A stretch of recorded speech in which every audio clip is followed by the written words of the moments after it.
Well, I actually only speak English and Swahili a little bit. I've learned a little Navajo, and I can write a little bit in Cherokee. Oh, I took Russian too for a couple years. Lawrence Doyle is a communications expert with the Institute of the Search for Extraterrestrial Intelligence, or SETI. He's working to add one more language to his list, one no human has ever spoken.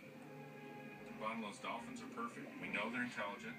Seriously, Chump? Wow, that's interesting. They communicate in very complex ways. They make bubbles. They play.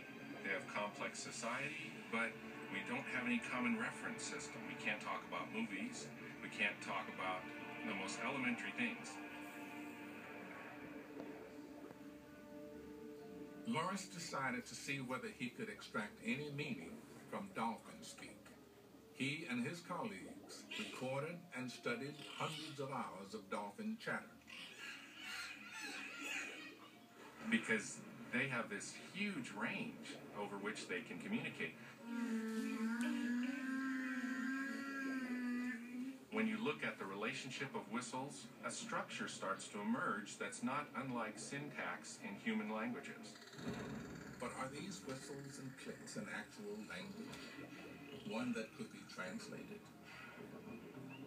Lawrence searched for patterns in the sounds using a statistical technique called information theory. A theory powerful enough to find a needle of meaning in a haystack of noise. Information theory is built on the probability of occurrence of a given signal. How often does it occur? And how often does it have a relationship with other signals in that occurrence? Perseus, best wishes, tiger cow, accepting, printing ink, hydro lorry, shovel in. So this is kind of a random distribution of words. I can add up how frequently each word occurs. What I'm going to get from this random distribution of words is that each word occurs with about the same equal frequency. In this page of gibberish, plotting a chart of words against how often they are used gives us a straight line. That means there's virtually no linguistic information being transmitted. It is a random distribution, and you can't actually transmit knowledge this way.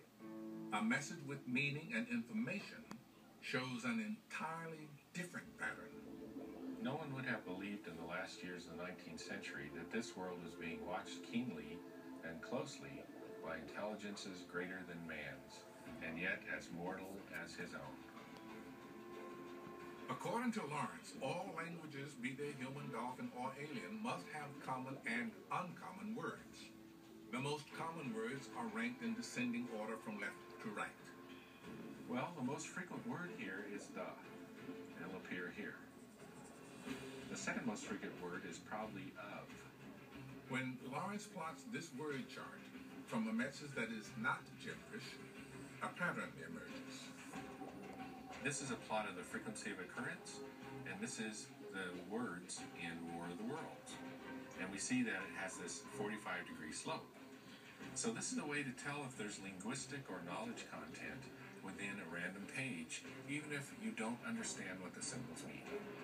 This 45-degree slope appears for any message, in any language, in any medium, be it a book in French or a phone call in Japanese. And when Lawrence's team applied information theory to the chatter of dolphins, a 45-degree slope emerged. This was proof right away, without understanding what the dolphin signals are, that dolphins are transmitting knowledge to each other.